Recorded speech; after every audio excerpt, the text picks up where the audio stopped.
everyone, Rascal here. And Mama, welcome to our Paws on Netflix podcast. Today we're covering one of Netflix's newest animated movies and soon-to-be series, Arlo the Alligator Boy. Yes, that's quite a strange title, isn't it? Yes.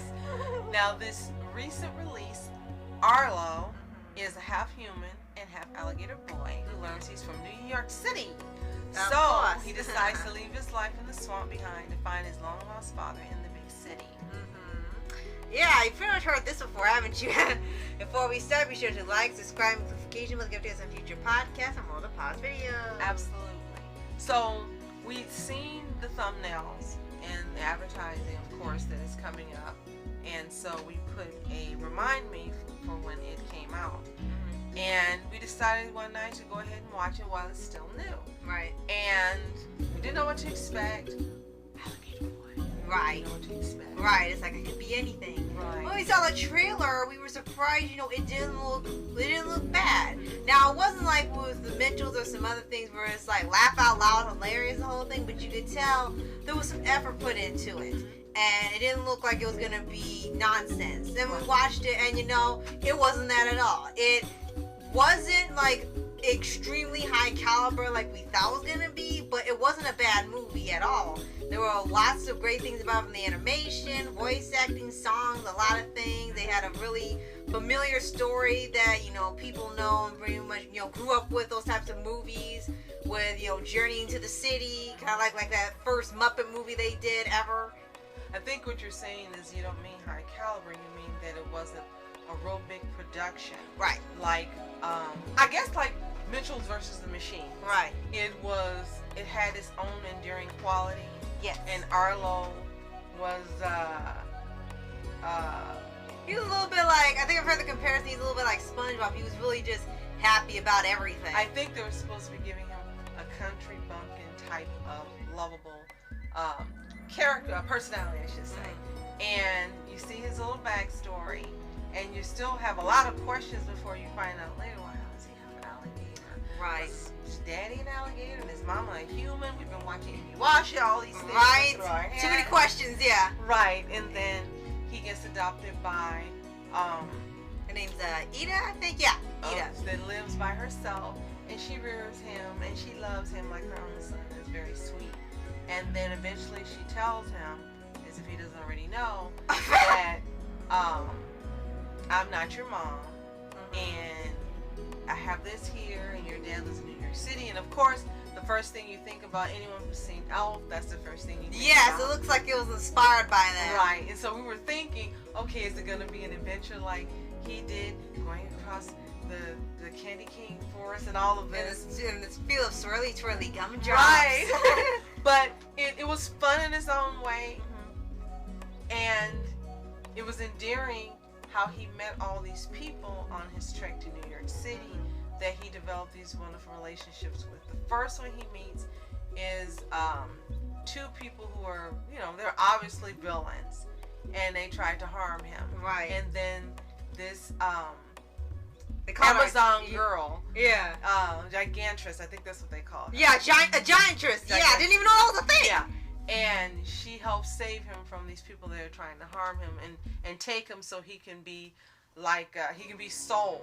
Yeah. For being an oddity. Yeah. And she helps save him. And she's, she's really tall and she's pretty, and we found she can sing, but she has all these confidence issues. You can see that she's, she really doesn't have confidence. Right. And when he compliments her and says these things, she doesn't feel that she's worthy of them.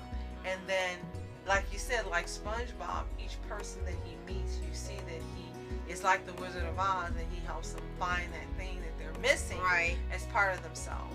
Which kind of leads to a really odd shit I didn't think I would ever see happening in a movie, animated or otherwise. It's actually hilarious.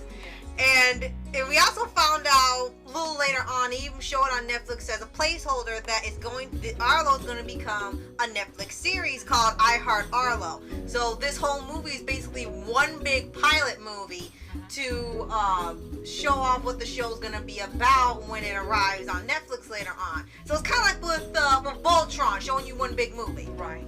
What stands out are several things about this particular movie. One is everyone he meets person who's not really accepted into society. Right. But except for, what was her name? Which one again? The first girl he meets. I think it was Berta?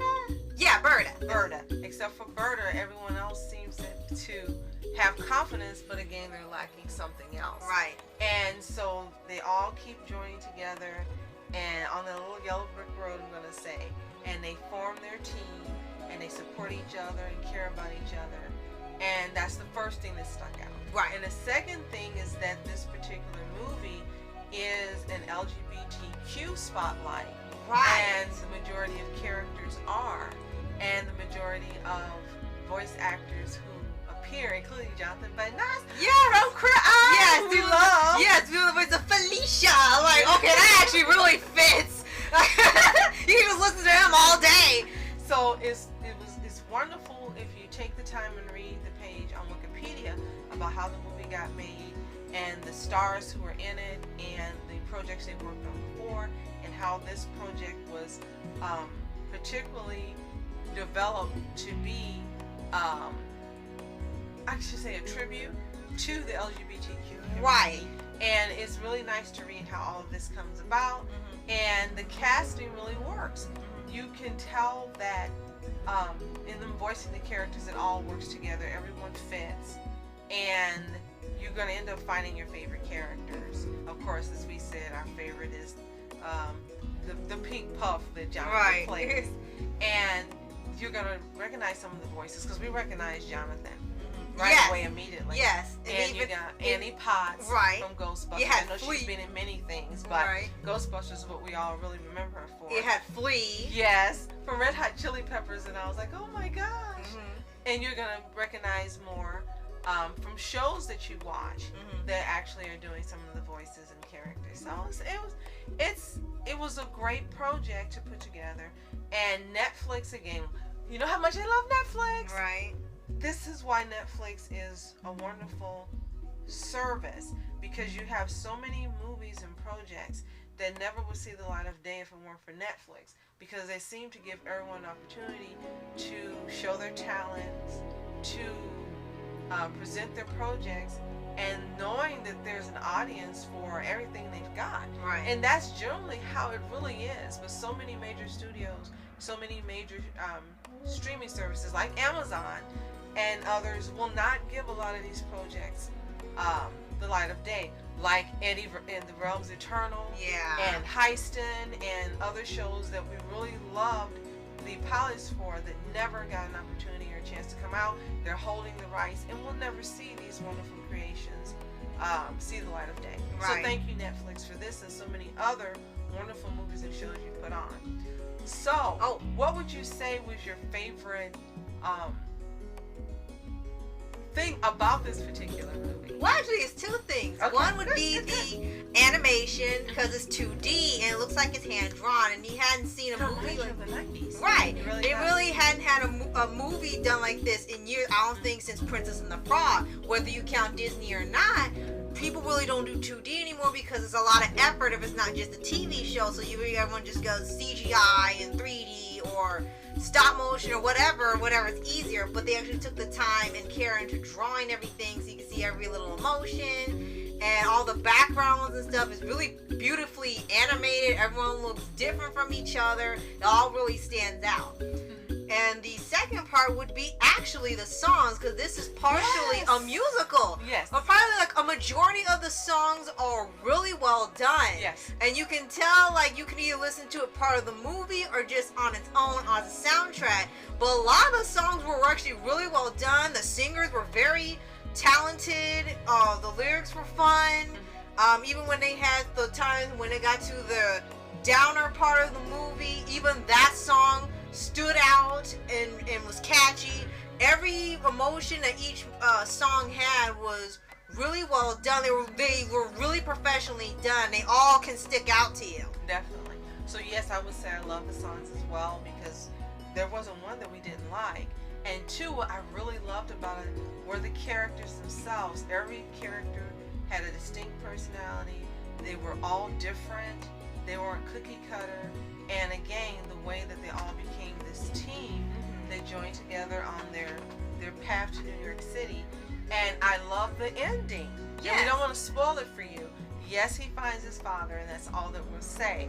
But I love the happy endings, and Right. you know how I am. So Right.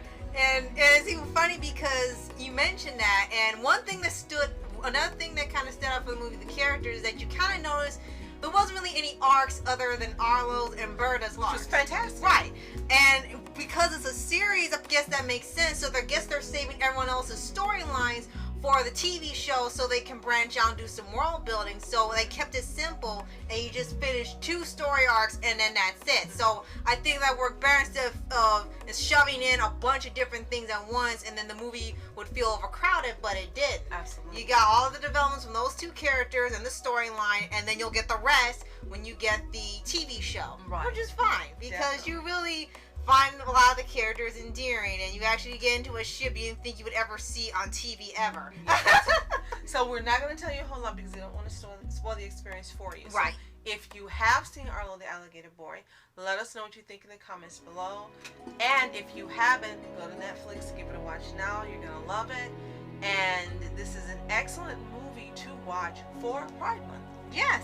Because I think it's just a really wonderful movie anyone can watch together or by yourself. But I think it's best together because that's really the whole message of the because movie. you're going to find so much that you love.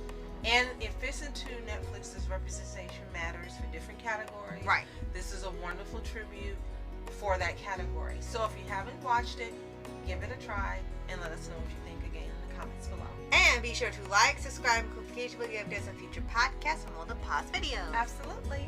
So and when we also cover eventually the TV show that's coming to Netflix in the future. Yes, definitely.